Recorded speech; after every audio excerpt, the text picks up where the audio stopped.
Yeah, let me start off by thanking the organizer for this opportunity. I was wishing that I can be there in person, but other things prevent me from doing that. So uh, um, it's great to give my talk here in this online version too, I guess.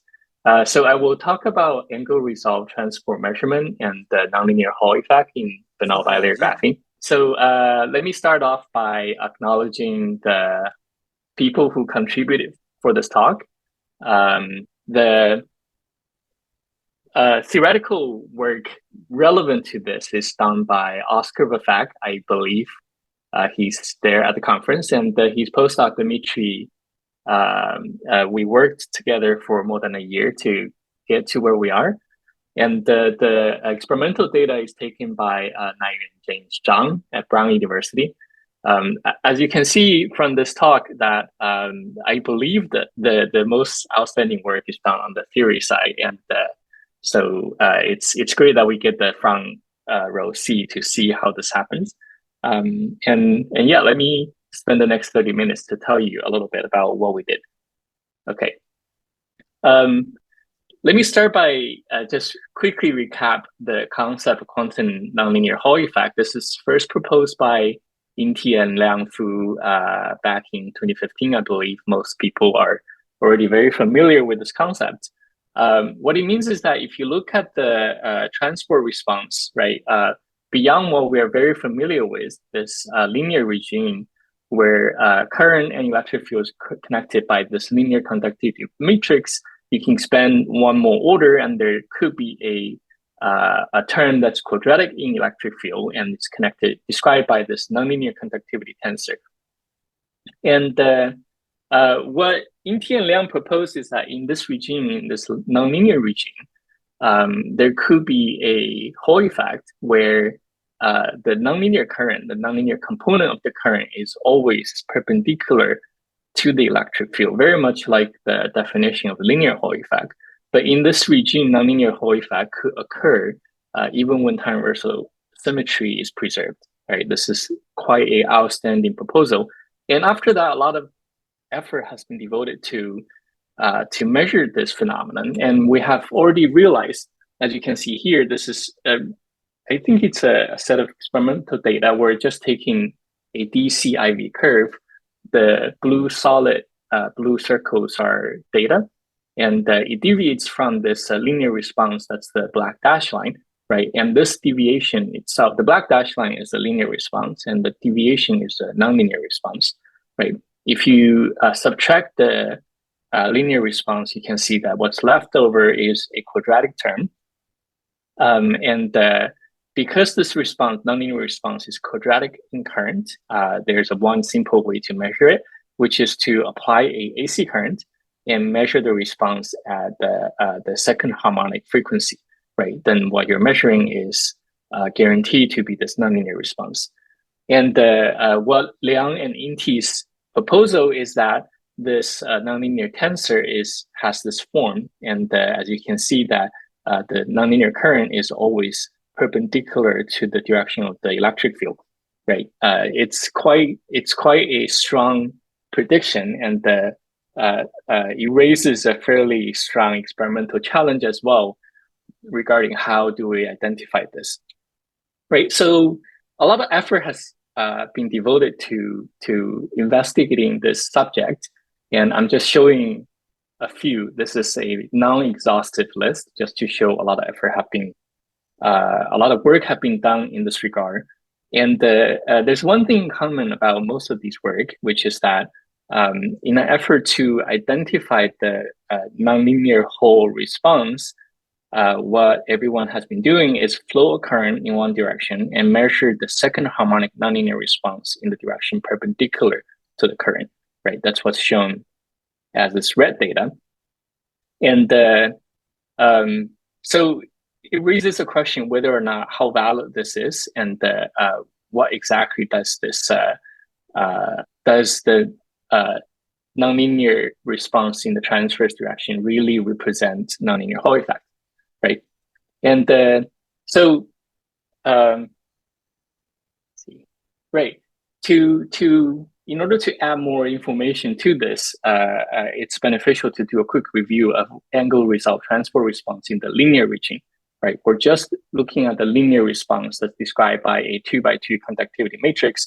And it's quite well known that in the presence of orthorhombic anisotropy, right, linear transport has this angular dependence. What I'm plotting here is the angular dependence at angle as the x-axis, and the top panel is longitudinal transport response in the linear region, right? The bottom is transverse resistance in the linear region. And as you can see, both channels exhibit a angular dependent oscillation with a period of pi. And among most of the directions, there is a non-zero transverse resistance, right? But the angular dependence also show us there are two principal axes that's along the direction of maximum longitudinal resistance and minimum longitudinal resistance. If we use these two directions as x and y axis, the conductivity matrix is fairly simple, right? Only has diagonal terms. Sigma xx is conductivity along this direction, sigma yy along that direction, right?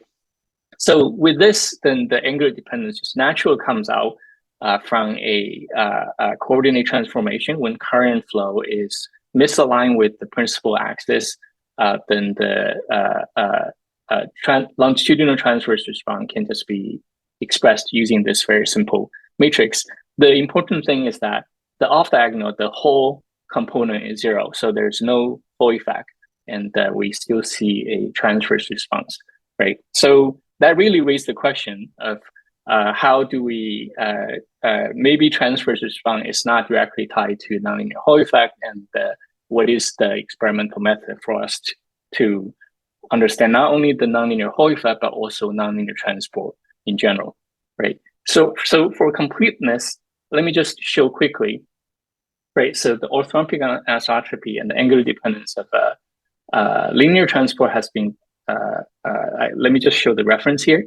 And if we have a situation where there's only Hall component and no longitudinal response, right, the angular dependence is fairly boring. There's no longitudinal resistance, and there should be a quantized Hall resistance that's angular independent, right? And alternatively, if we only have the diagonal turn and there's no anisotropy, right, then there's also no transverse response, and we have a constant value of longitudinal response.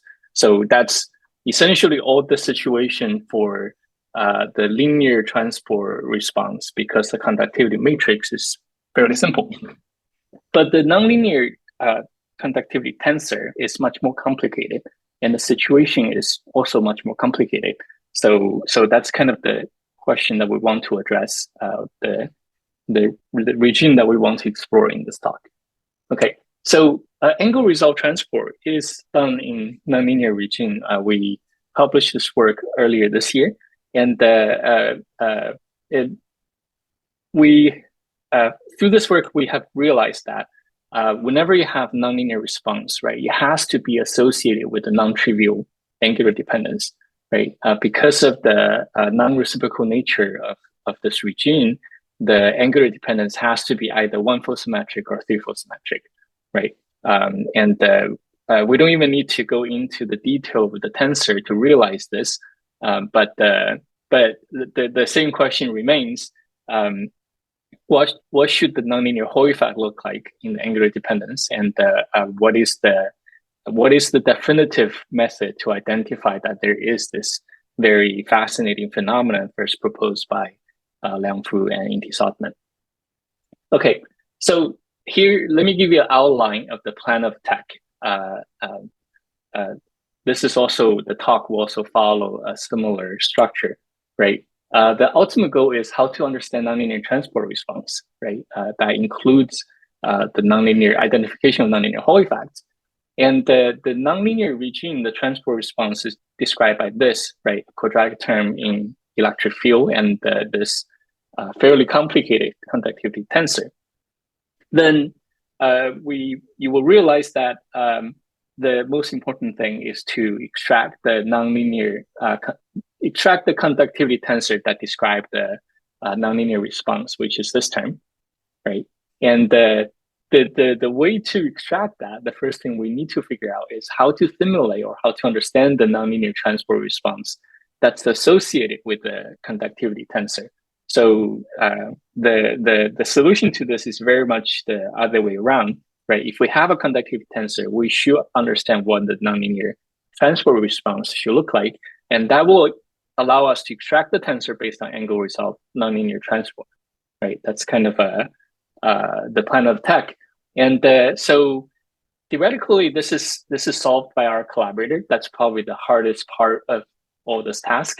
And to give you an example of what that look like, right? Let's try to simulate something very simple, sigma xxx, right? We have a nonlinear term, and it's all in the x component. And this is definitely not a nonlinear Hall effect, right? So what we know that the conductivity tensor has this term, right? And what we want to simulate or understand is the transport response. And the sample of that we are interested in has a disk shape. So the sample itself respects the rotational symmetry. And there are two different transport response we want to simulate, right? For example, you can source here, drain here, right? This is a straight line that crosses the center of the disk. And the source and drain defines this F mu angle phi. That's the relevant parameter of the angle dependent measurement. And the transverse measurement is measure voltage response between A and B, right? That's in a direction that's perpendicular to the source and drain, the line that connects source and drain, right? Alternatively, we want to know that longitudinal response between A and B, the connection of A and B is parallel to the connection of S and D, right?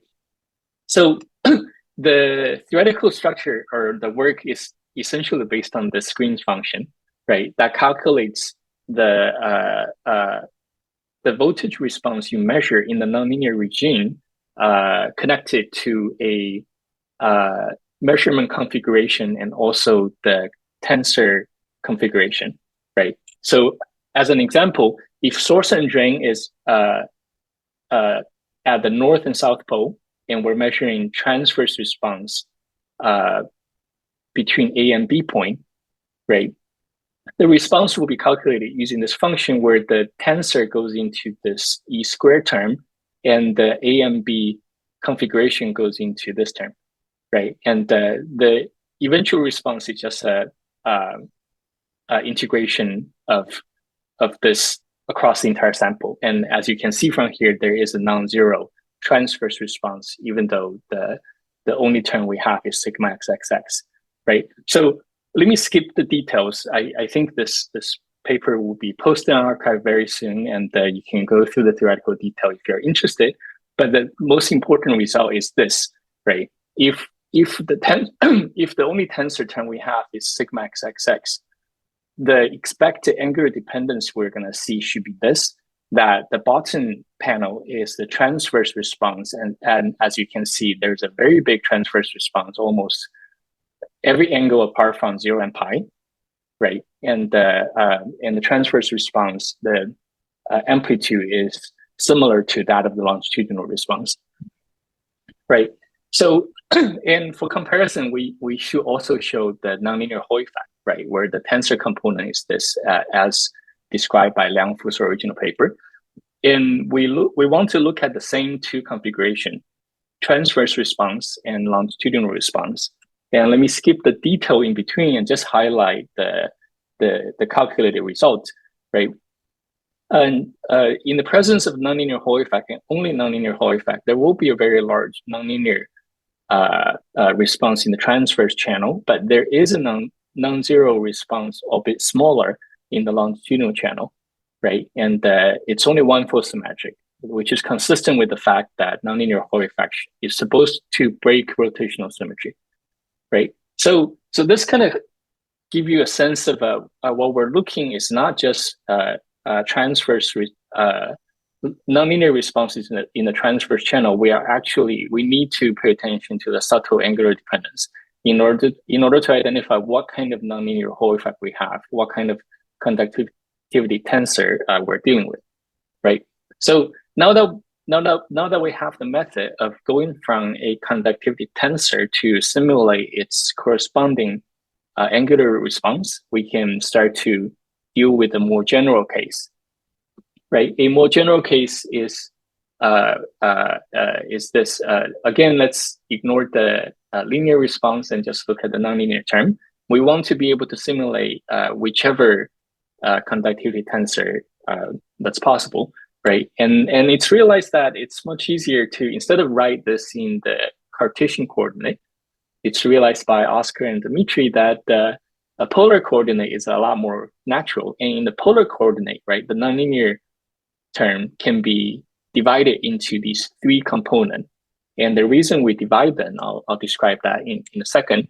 And to make this conversation simpler, we'll assume that the linear response is isotropic, right? It's also doable if the linear response is not isotropic, but to make our discussion a little simpler here, let's start with the simpler case, right?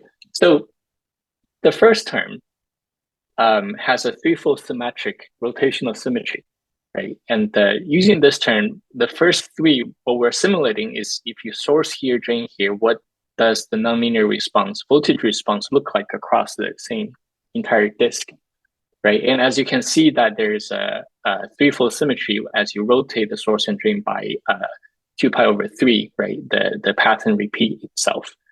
And through the simulation, we can also just calculate what is the angular dependence of longitudinal and transverse response. You can clearly see that there's a threefold symmetry, right?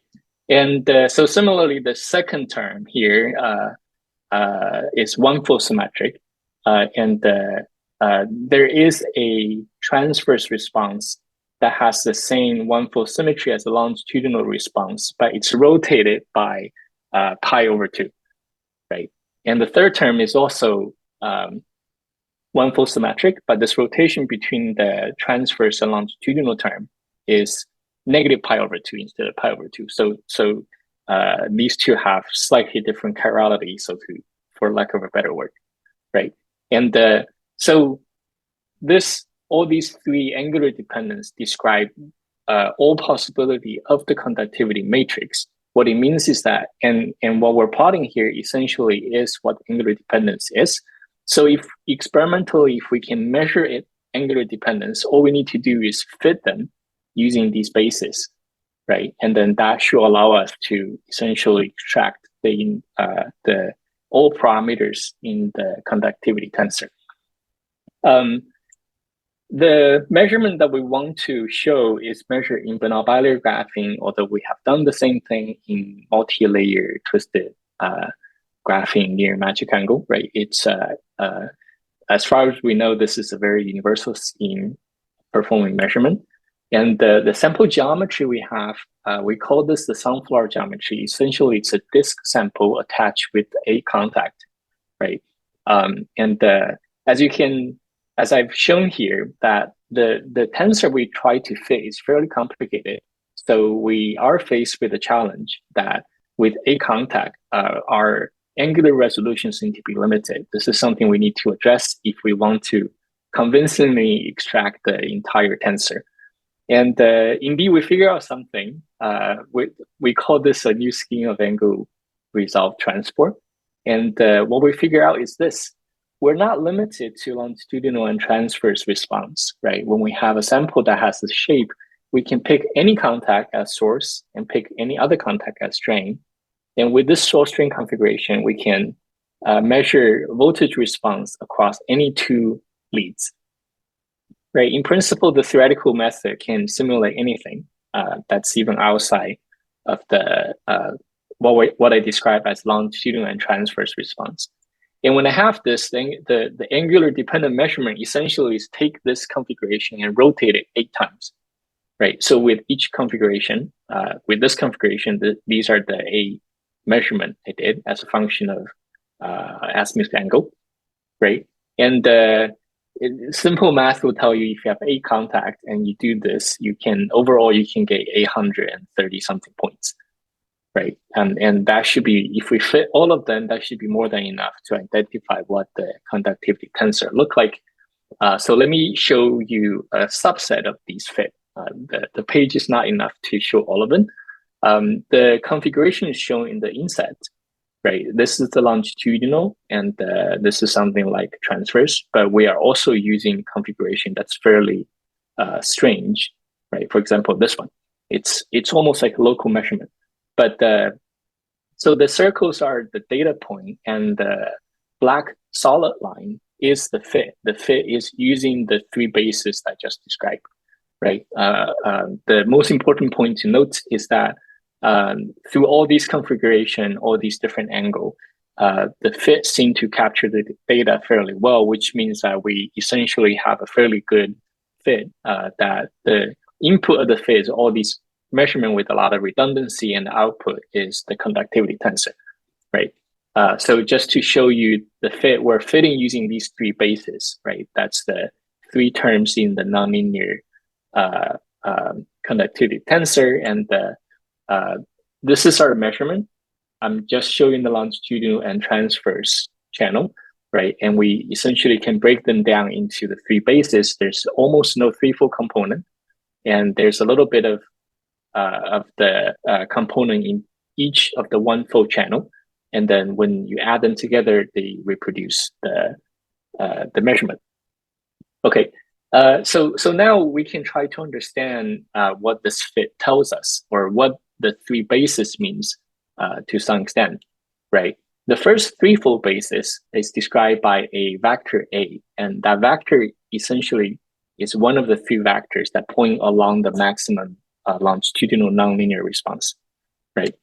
And the vector A is directly connected to the parameter that's the amplitude of this nonlinear response, right? And most importantly, this basis is dissipative, meaning that the nonlinear current that's associated with this basis is not fully perpendicular to the local electric field, right? So this is not the nonlinear Hall effect.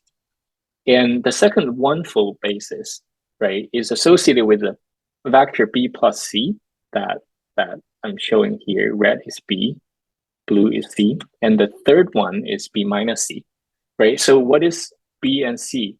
B is a vector that's a combination of these two parameters, and it's purely dissipative.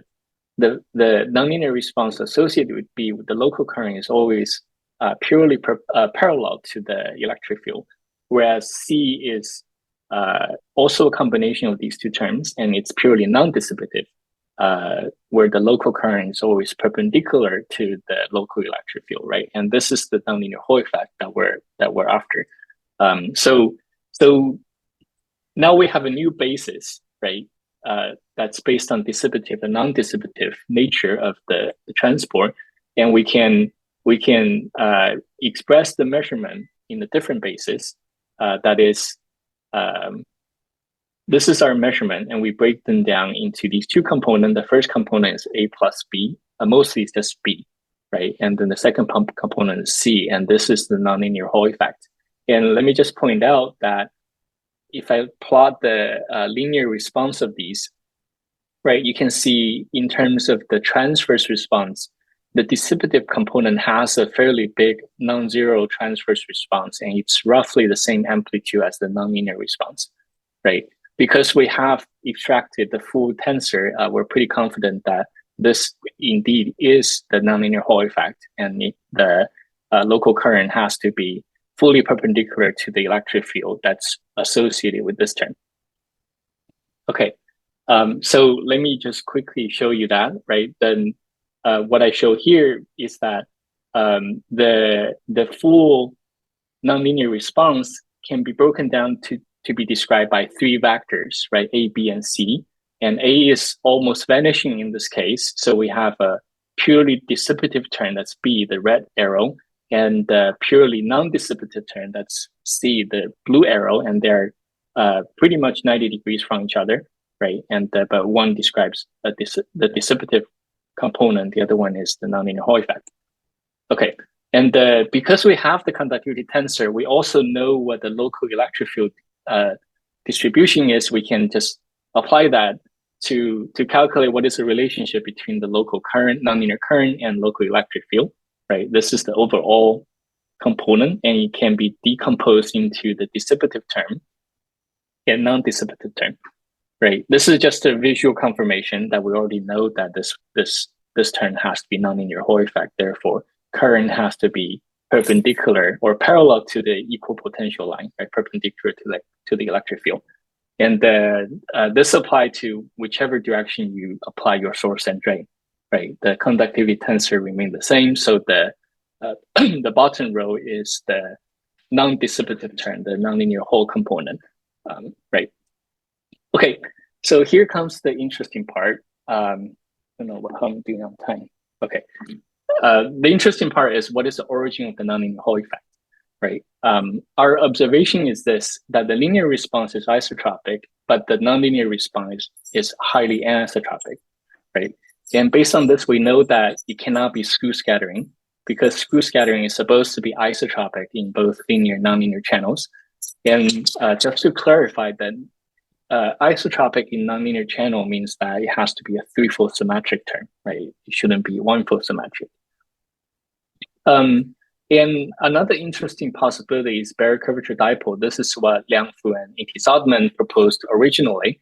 And Bayer curvature dipole is supposed to be anisotropic in the nonlinear channel, which is consistent with our observation. But it's also recognized that the mechanism of Bayer curvature dipole, if we invert D, then this mechanism is supposed to induce a sign reversal in the nonlinear response, right? So this is something that's fairly straightforward for us to check. This is the original measurement. We did this at the D equals 300, right, in a bilayer phase diagram. So we can just check this at D equals negative 300 with the same density. And as you can see that the transport response roughly has the same behavior, right? We can just plot the extracted ABC vectors, right? At plus 300, this is what I showed. The C vector, the nonlinear Hall, is this blue arrow. And after at D equals negative 300, right? The non-dissipative term, the nonlinear Hall vector, essentially has the same direction, right? The fact that it doesn't reverse the sign means that it's likely not the Bayer curvature dipole is not the mechanism for the nonlinear Hall effect that we observe here, right? So we can get a little more information that the density displacement field diagram in Bernal Bilayer graphene has been explored quite extensively. For example, by this original work, Andrea Young. They used the combination of compressibility measurement and quantum oscillation to identify all these different order in the density displacement field phase diagram. And our measurement is roughly falling right in the center of this region, the PIP2 region, right? According to quantum oscillation measurement, PIP2 region has 2 large pocket, 2 small pocket, right? Although from quantum oscillation, you don't know what is the isospin flavor of these pockets, right? You don't know what is K, what is K prime, what is spin up, what is spin down. And the linear measurement we have is isotropic and it doesn't have anomalous Hall component, right? Which give us a fairly strong constraint that we know it's PIP2 and there's no anomalous Hall effect, which means that it cannot be valley polarized, right? Valley polarized in Bernal Bilayer graphene combined with a non-zero D is supposed to give you anomalous Hall effect. And so what this means is that we need to consider an order parameter, right, that breaks rotational symmetry and possibly also time reversal symmetry that's not valley polarization in order to understand this, right? So we try to get more information across regarding the behavior of the nonlinear Hall effect across this ND phase diagram. And what I'm showing here, this is data we've taken in the ND diagram, and across this boundary is supposed to be the boundary between the PIP2 phase and the symmetry 4 phase, right? The measurement I showed you so far is done here at D equals 300. And interesting thing we discovered is that this boundary itself is associated with a fairly strong transition in the nonlinear Hall response. For example, this is what I've already showed here, the measurement at the red solid line, solid circle. And if we move across the boundary, right, the measurement changes a lot. If you just look at the longitudinal response, right, it's almost a 180-degree rotation, right? And the strength of signal also decreases as you increase density, right? So this transition can be described as such. In the PIP2 phase, right, we have a B vector and the C vector. And once you go across this transition boundary, it's interesting that we see nonlinear response at all, which means that it's probably not purely symmetry 4. And what's also interesting is that both B vector and C vector changes sign, right? They rotate by 180 degrees. And in fact, you can do the same measurement tracing throughout the entire phase diagram, right? And you can see that across the transition from PIP2 to symmetry 4, there's always a almost 180 rotation in the nonlinear Hall effect vector. So the cone here represents error bar. And there are some measurement where the error bar is much bigger because that we didn't do hundreds of measurement. We stopped at the 30, 40. But you can already see that it's fairly conclusive that it's consistent with the 180 rotation. Right. So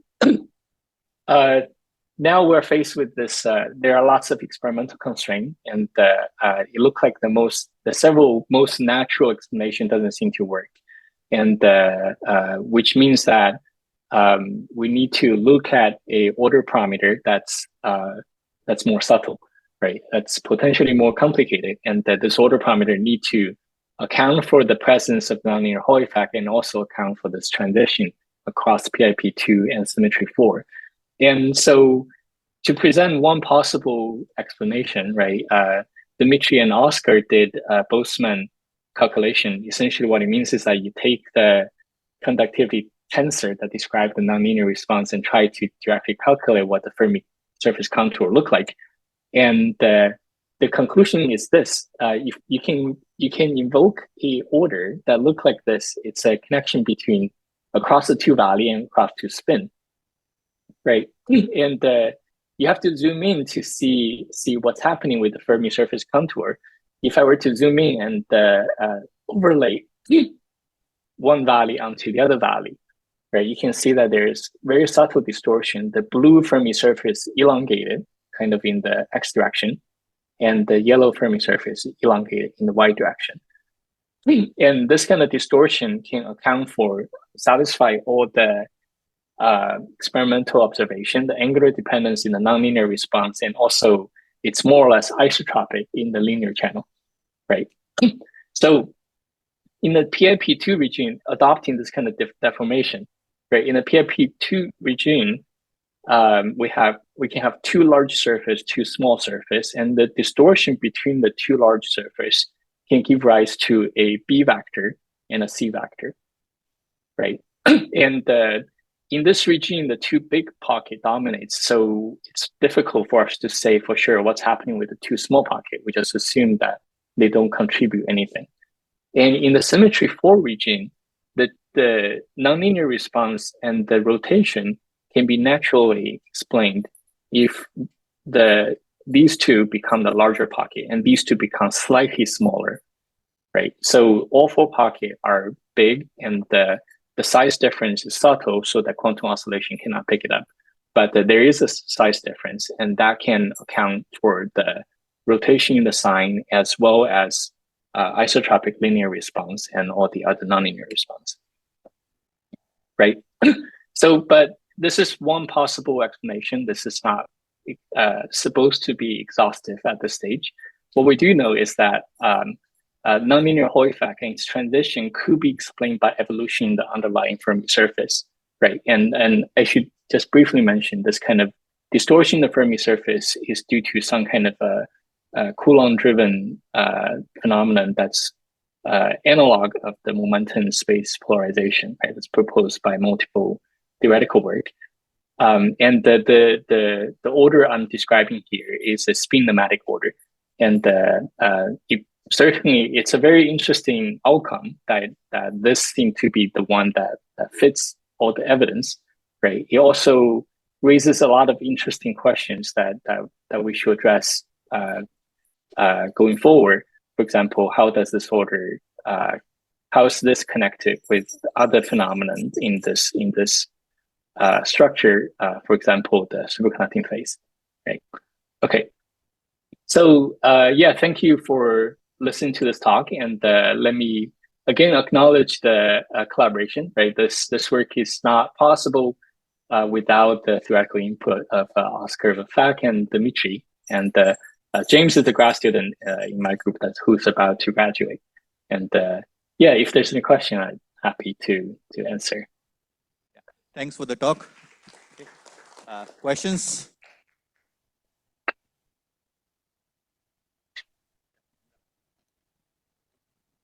Yeah, very interesting talk. So in your case, these orders, do you account for any strain that can be there in the system accidental? Because we all know that in the Moiré system, there is a ubiquitous strain of different magnitudes. So how would things change? Right. Yeah. So this is a Bernal Bilayer graphene, and we don't anticipate the same level of strain. And the fact that the linear transport is isotropic, right, means that it's unlikely for there to be large amount of strain. And I guess I should also note that strain itself doesn't give rise to a nonlinear response, right? Strain will give rise to orthorhombic anisotropy in the linear channel,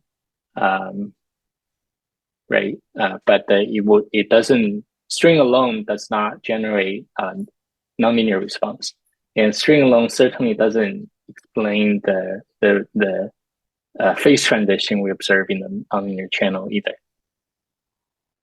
So along the same lines, I had a question. So if there is a C3 symmetry in the system, which I'll presume without the presence of any strain, naively I would expect the nonlinear Hall signal in bilayer graphene to vanish.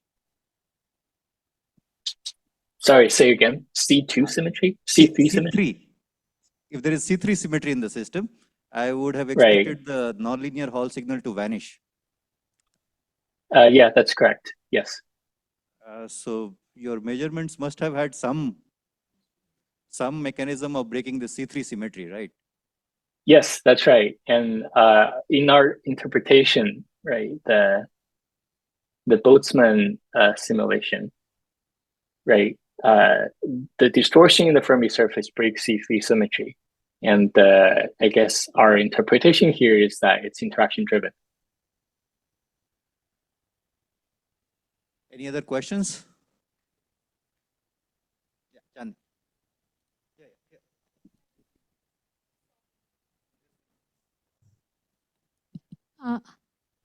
Hi, so my question was, in this formalism that Amit just asked about the strain, you said it's because there's this contraction of the Fermi surfaces, but you see nonlinear response throughout your density and displacement range. Is that right? Yeah. So how would you explain that, I mean, the fact that you have a nonlinear response throughout your density and displacement phase space, if this mechanism, or are you saying this sort of contractions are true throughout? Well, if it's interaction driven, then as long as you have strong correlation, then this mechanism should apply. I should note that we do see D-dependence and N-dependence, meaning that the closer you are to the band edge, the nonlinear response becomes orders of magnitude stronger. And as you detune from the band edge to high density or low D, right, the response vanishes. And that's also consistent with some kind of correlation-driven mechanism. And also the mechanism, the measurement interpretation doesn't really specify. It's not unique to any density or any displacement field, right? It only makes sense that we can observe this throughout the phase diagram. I had one more question. So when you described about the system, the question is about the choice of material. So you chose Bernal bilayer graphene because you could apply a displacement field. That's the reason, right? I mean, the choice of material. And Oh, get this yeah, we are. motion symmetry in an easier manner. Is that? We have done the same measurement in mirror symmetric twisted trilayer graphene, where displacement field doesn't really matter, and the same method apply. Although we haven't done such a full analysis to extract the full tensor, right? The measurement of the in twisted trilayer graphene is reported here, and if you look at the I meant the nonlinear, nonlinear transport. yeah, this is the nonlinear transport, yeah. So for your answer, I had another related. So correlation effects, for example, I'll expect to be very small near the band edges and higher near the mid of the bands, etc., where I have Van-Hoff singularities, right? But your nonlinear Hall signal is sort of everywhere, right? So slightly, yeah. So in Bernal bilayer graphene, correlation is supposed to be strongest near the band edge. And as you detune from the band edge, the band becomes more and more dispersive and density of state becomes smaller, right? So this is not an isolated band of magic angle bilayer graphene. It's slightly different in this regard. Okay, so any other questions? Yeah, if not, let's give Jia another round of applause for the nice talk. Thank you.